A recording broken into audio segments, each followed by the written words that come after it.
Hello, welcome to Interdependent Study, our podcast where we engage in the learning and unlearning work for social justice and collective liberation. I'm Damien. And I'm Aaron. Thanks so much for joining us today.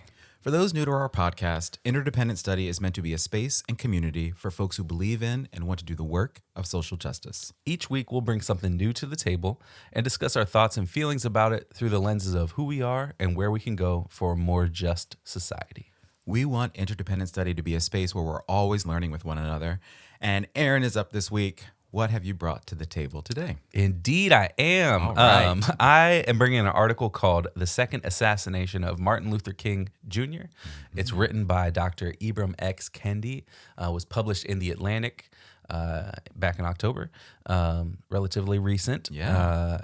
I think it makes this really bold and, to me, honest parallel between Dr. King's sort of physical assassination of his body and the continued mischaracterization of who he was. Yeah. I think it's important to name this pattern of behavior and the erasure of his work and the simplification of his work, right? The whitewashing, because the right is literally hijacking his whole body of work and boiling it down to one phrase within the "I have a dream" speech. Yep. That they claim was his, he was looking for color blindness, which if we look at the rest of his work, that's not correct. Right. So one of the things I want to pull, and they've been doing that for decades. Yeah. Right? Oh, Like, yeah. decades. Yep. Good point. And one of the quotes I want to pull from this is this. So Dr. Kendi writes, King's first assassins professed to hate him half a century ago. His second assassins professed to revere him. Death threats to King's legacy are now sold as love songs to his legacy. King is adored in death, literally. King is still hated in life. And I think that is such an important thought process. Yes. To consider about how King's message is being bastardized into something that is the opposite of what he stood for in so many ways and what he organized against and worked against. And I think that this is a great article that unpacks a lot of that. Yeah. And so I'm looking forward to discussing it with you here today. Yeah, absolutely. I appreciate you bringing that quote from the piece, because I think it really sort of names, right, like what is happening, what happened then and what is happening now. Yep. And so absolutely, I appreciate that. Yeah, this was a fantastic piece by our good friend, Dr. Kendi. I'm not surprised by it at all because he's just incredible. So Dr. Kendi, if you're listening, we're huge fans of yours. We'd love to have you on the show. He's listening. I know he is. I know he is. Yeah. I appreciate it so much about this piece. I think most especially I loved the fact that he actually went to the site of Martin Luther King Jr.'s assassination and talked about and shared how that was such a profound experience for him. I think it really set the stage pretty wonderfully, I think, for him to sort of dive into this concept of the second assassination of Dr. King that, as you said, has been happening for years now and is still going. Like, it's happening in our present day, right? As he pointed out, this second assassination has really branched off, I think, and taken different forms in our recent history and even today, right? So, but I think I wanted to mention that because I was really moved by how he opened and closed this piece, particularly his vulnerability around what it meant to take the same steps at the same motel as Dr. King did in his final moments of his life. You know, I haven't personally been to the Lorraine Motel, but I would imagine that I would have similar feelings and reactions to that experience, you know?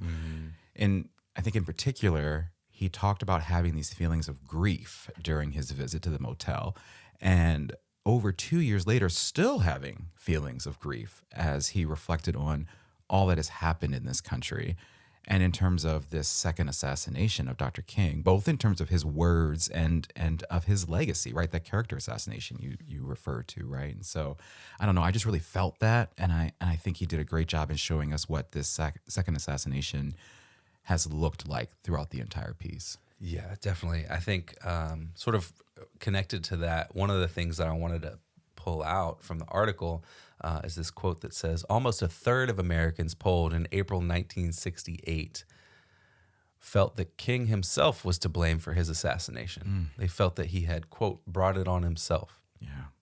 And so I think that's why it's so important to recognize all of this pattern and talk about it and think about it, because it's so easy to buy into the narrative that he was this universally beloved figure. Right. Right. And he was, as Dr. Kendi points out, one of the most hated people in the U.S. when he was killed. Yeah. He was not beloved in his life, right? I pulled that out of that first quote I mentioned. He was hated in life, and he's still hated in his life, right? Yeah. And, that's because he wasn't the figure that the right is portraying him to be today. Yep. He was radical. He wanted to shake things up from the foundations of this country. And so I think that this is so important for us to pay attention to sort of the patterns at play here and the narratives that people are trying to weave to make us believe stuff about him that's not true. Right. And using him as a figure for their own gain, right? Yeah. And sort of using him to sort of cleanse or wash their message and say like, look, no, he said this, so he would be on my side. And it's just disingenuous. It's gross. It's ridiculous. Yeah. So but I think acknowledging and recognizing the patterns is the first step, at least for like on an individual basis, to be like, oh wait, no, this is nonsense. Like you are just full of crap. Yep. Yeah. Yeah, absolutely. And I appreciate that point of sort of acknowledging sort of who is doing this too, right? Because right, it's one thing to think about how sort of at the time of his death, sort of, pretty widely he wasn't liked, right? But to think about him now, and there are folks out here like us, right, who have a great deal of respect for him and the work that he was trying to do in the time in which he was trying to do it. And I think a lot of folks, when they are doing this kind of work sort of publicly, right, have enemies, right, and have folks who aren't happy with the work you're trying to do because you're trying to make this tremendous change to white supremacy, right? Mm-hmm. Yeah, you're trying to tackle and dismantle that, and so that's difficult stuff, right? So it's important to acknowledge like who is actually bastardizing his work, as you say, and these patterns. I appreciate that.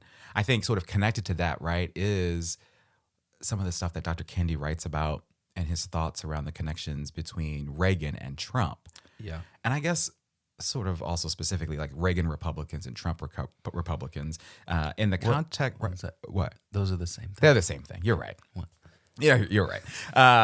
There's parallels here that I think you're about to talk about, but yeah, I shouldn't have cut it. No. I think you're absolutely right. They are related. But in the context of this distortion, right, of Dr. King's words, and especially in terms of critical race theory.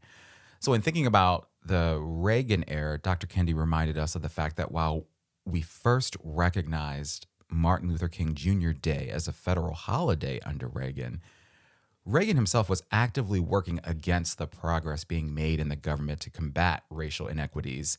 And also, as you said, used Dr. King to justify what he was doing, like used his words against him and to sort of justify the work that he was doing. And that's, despite Dr. King, again, being adamant about the need to get segregation and discrimination out of our government and our systems. And so there's that piece. And then, you fast forward to sort of today, right, more recent times, Dr. Kendi also quoted some of Trump's remarks where he referred to critical race theory as a Marxist doctrine that rejects the vision of Dr. King, which is ridiculous. And then don't even get me started on that 1776 commission, right, which, Dr. Kendi spent some time talking about, and we've certainly talked about it here on the show before too. I just think just a little bit. I think it all just goes to show that this attack or as he's put it, this assassination of Dr. King's work and legacy has been happening for decades, right? Yeah. And I think it's incredibly difficult to sort of witness it and understand it when you can easily read Dr. King's words to know what he said, and anyone was just some common sense can understand what he meant, right? And especially in a piece like this incredible piece by Dr. Kendi, where his words are literally side by side with this nonsense. So it's just sort of it is difficult to see this happen. Yeah. So two things. I recall the 1776 Commission report. I believe it got released on MLK That's Day right. earlier this year. Yeah. So, that's fun. And then, it's such an insightful parallel for him to draw between Trump and Reagan. Yeah.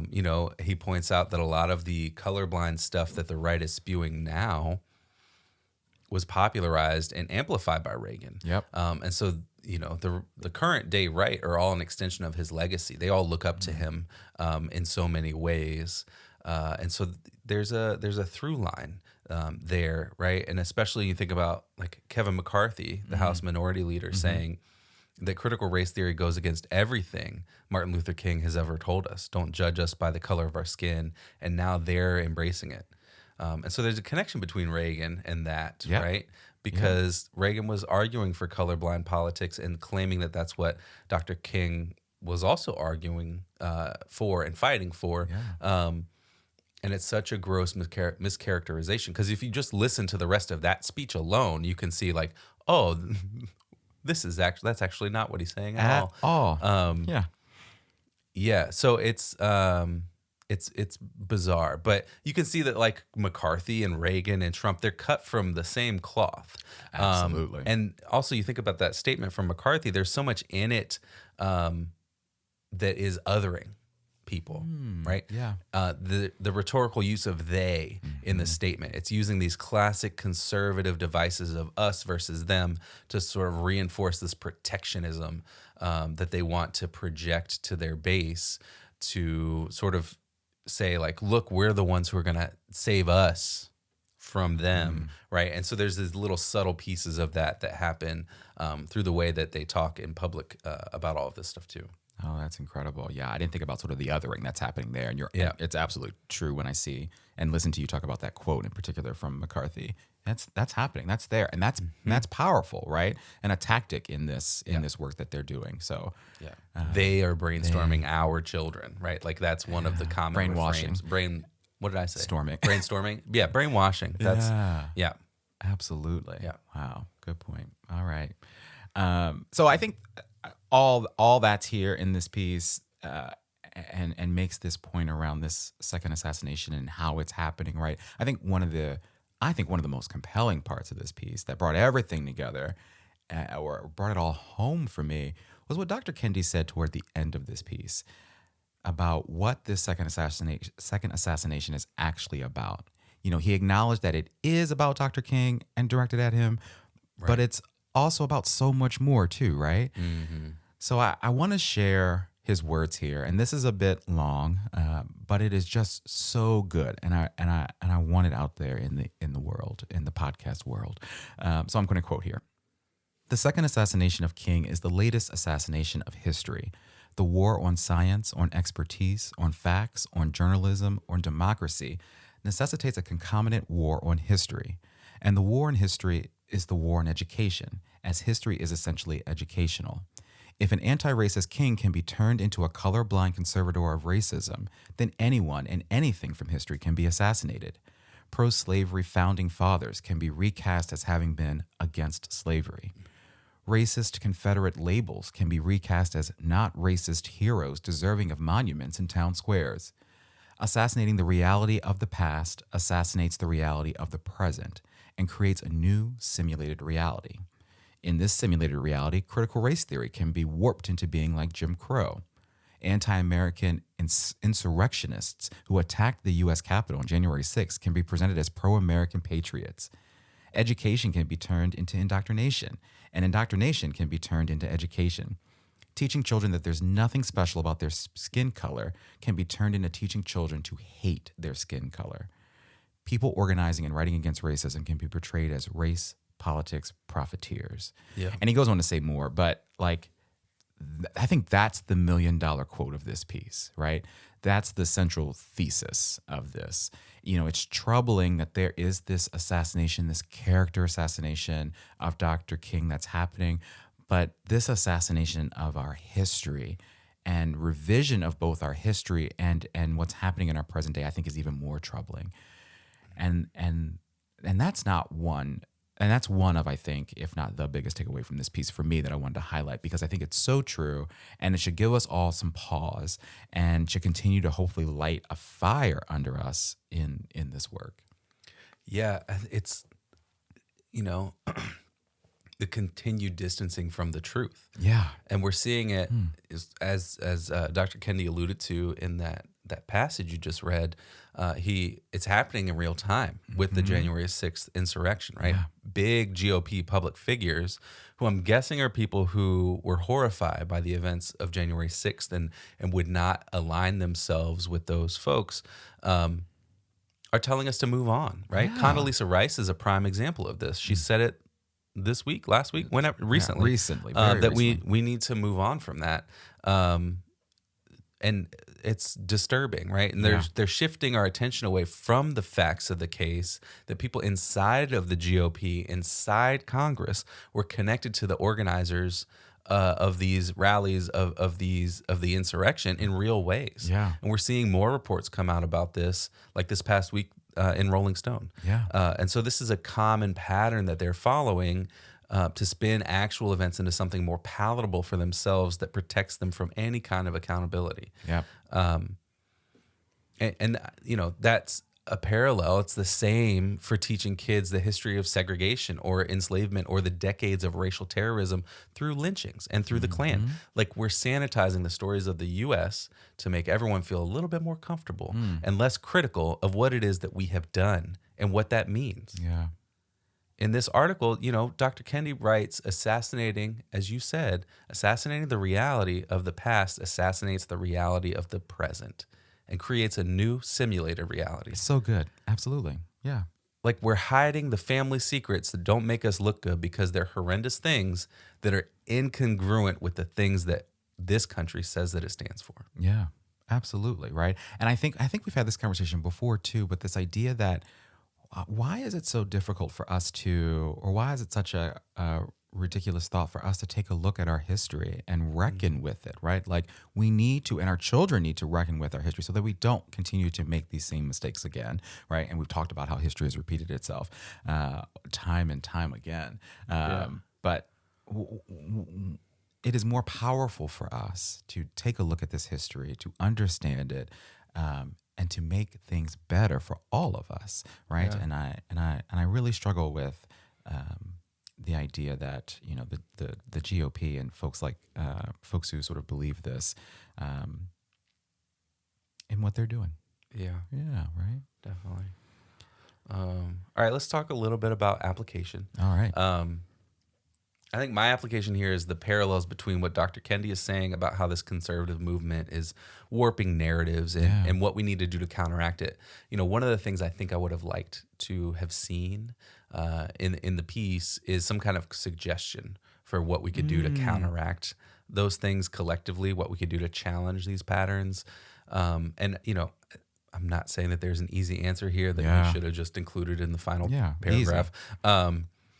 Because I think whatever someone comes up with, whatever we say, is going to be way easier said than done. Yes. But I think we all have to start thinking about how are we cognizant of these things that are happening? How are we distancing ourselves from the truth, and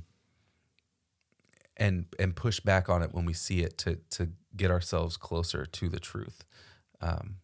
So that's where my application is, because it's happening so much around us and so much around what's going on. Even when you think about, the infrastructure process, right? Like,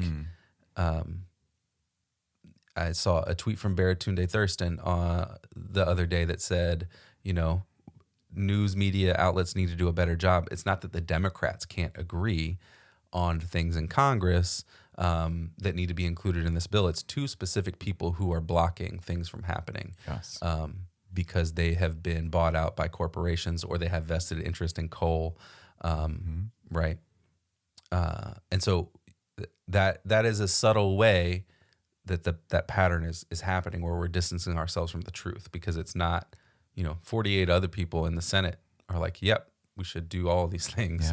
And maybe have some smaller disagreements rather than like, let's wholesale take out family leave and take out some of this green energy stuff. I don't know. It's going to hurt my stocks in my son's coal business, Senator Manchin. My son's coal business. So yeah, that's where my application's thinking is like recognizing pushing back against these patterns that take us away from the truth. Yeah, I love that. Well, and I also appreciate the idea of talking about sort of the other pieces of our society that play a role in all of this, right? So the media is one, right? And the media is this giant machine that plays a huge role in this, right? And what we're learning about and understanding about the context of what's going on, right, in politics, in infrastructure, in our